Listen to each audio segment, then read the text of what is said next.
Hey, what's going on?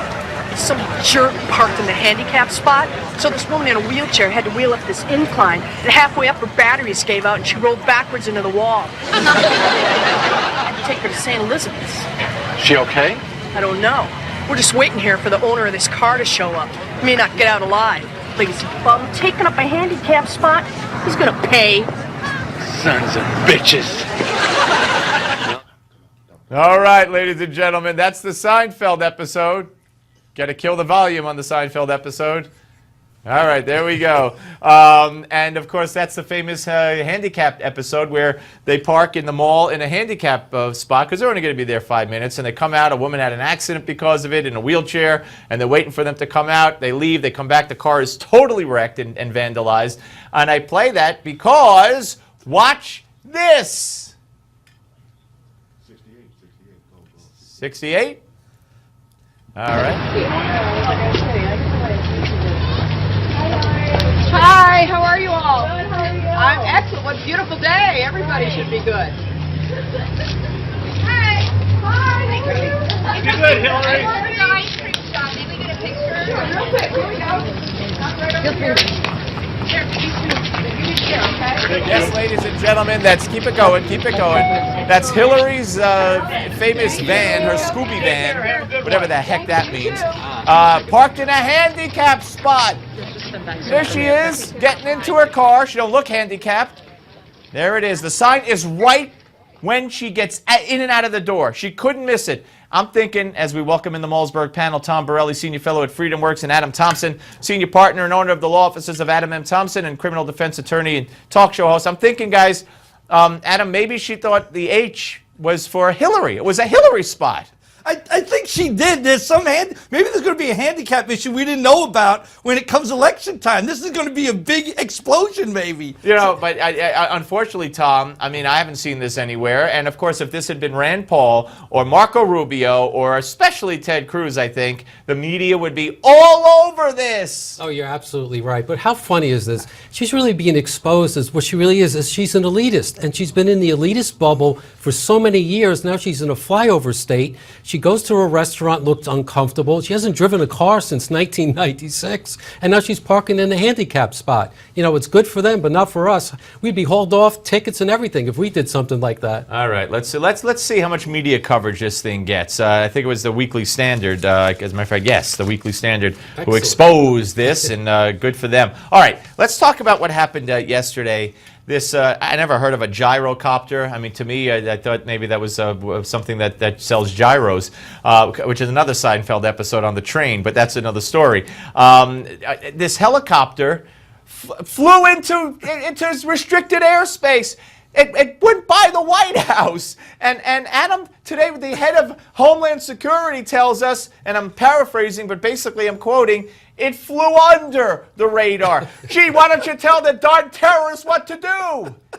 Hey, listen, you have people running across the lawn, getting into the front door. You have people running across the lawn, getting in the house, then in the elevator, hanging out in the White House. Now we have copters landing on the lawn. This is beyond ridiculous. If this is the security we have with our Secret Service at the White House, this is scary. And what's even more alarming, and I know this is kind of funny in a way, but to be more serious, you know, there's Russian hackers that just took the schedule offline of the president when they infiltrated the computer system. Imagine if there had been an event with dignitaries there and you planned out when to land one of those little gyrocopters and it had explosives on it. So from something ridiculous to something serious, you really need to consider that. I mean, Tom, what world are we living in? I mean, everybody, you know, yawns about this. Although Lindsey Graham, I think I was the first to say, why didn't they shoot it down? I know Lindsey Graham has said it. Yesterday, the wife, Rachel Campos Duffy, the wife of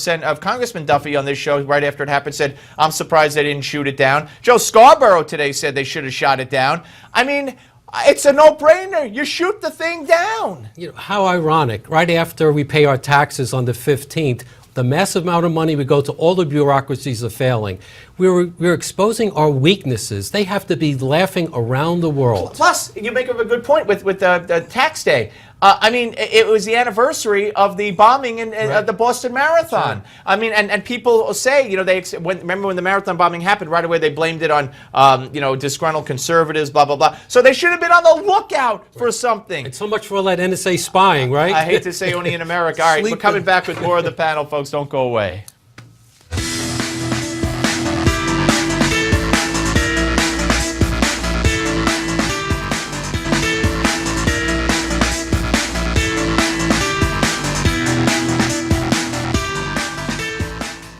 All right, folks, we're back with the Malzberg panel having too much fun.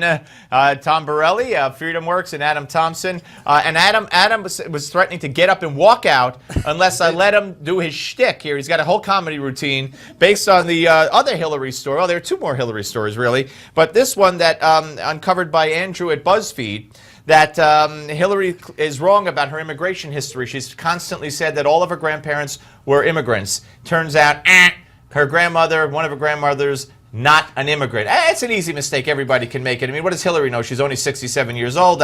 You'd think she would know by now. Adam, hit it. No, what I think is funny about this and why I didn't want you to pass this story over is we obviously all know our family's history, who comes where. As she keeps telling this story over the years, it keeps getting embellished. It reminds me like she's been prepped by Brian Williams. Because it's like, let me milk this immigration thing as much as I can to appeal to those voters, reel them in, and the story gets better and better every time she says it. So it's almost as like she's sitting down with the Brian Williams crew and they're prepping her how to get ready for these points. By the way, Brian Williams or Richard Engel, because apparently he's been caught in some shenanigans as well, but that's for another day. Tom, let me ask you, this story that the Clinton Foundation is going to keep accepting donations from foreign governments, will they keep accepting it while she's president if she wins? I mean, she keeps, you know how much ammunition, Tom, the Republicans have, the media has, but won't use, that the Republicans have on this woman? Well, it's limitless, and the foreign countries. This is the only way they can influence a president or presidential, candidate. This is, again, influence peddling at its worst, and it's all out in front of everybody. I hope that, to your point, that the campaigns recognizes and keep running these ads because she's, influencing. And then we have the hypocrisy where she's taken the foundation's taken funds from foreign countries who have horrible human rights, strategies. It's unbelievable policies. I mean, Adam, taking money while she's running for president, taking money while she's Secretary of State. That's a disqualifier. It's a disqualifier to be Secretary of State. Didn't the New Jersey congressman just get charged for doing that? Senator. So the senator took money supposedly and turned favors. What's different about this? You're taking money in and you're supposedly giving favorable reports back on those countries and favorable information in those countries. That even if you're not doing I see no difference. Right. We know, she claims she's done so much for women. That's her selling point, Darrell. She's done so much for women, yet, Tom, they keep taking money from countries that repress and discriminate against women. How on earth do you explain that? You can't. War on women and then, war on gays, what goes on over in the Middle East, and then they come here and try to make believe it's different.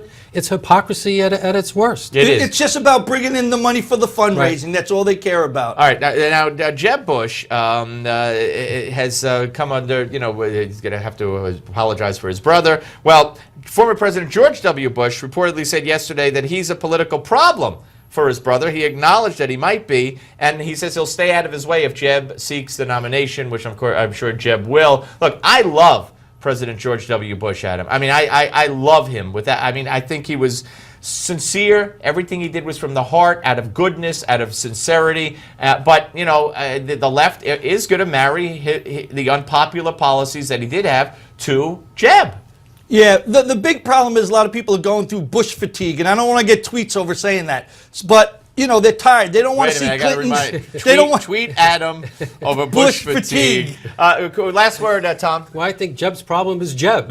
That's the big problem. He's for Common Core. Someone recently said in a campaign that he's most likely to support climate change regulations. Oh, that God. does it on its own. Yeah, and of course he is a registered Hispanic by his own admission. All right, folks. Thank you, Adam. Thank you, Tom. We're coming back with Give Me 5, folks. But first, we're bringing back our viewer call-in segment here on the Steve Malzberg Show. So here's how you do it. If you want to talk to me on the air, you got to get in touch with us in advance, like right now.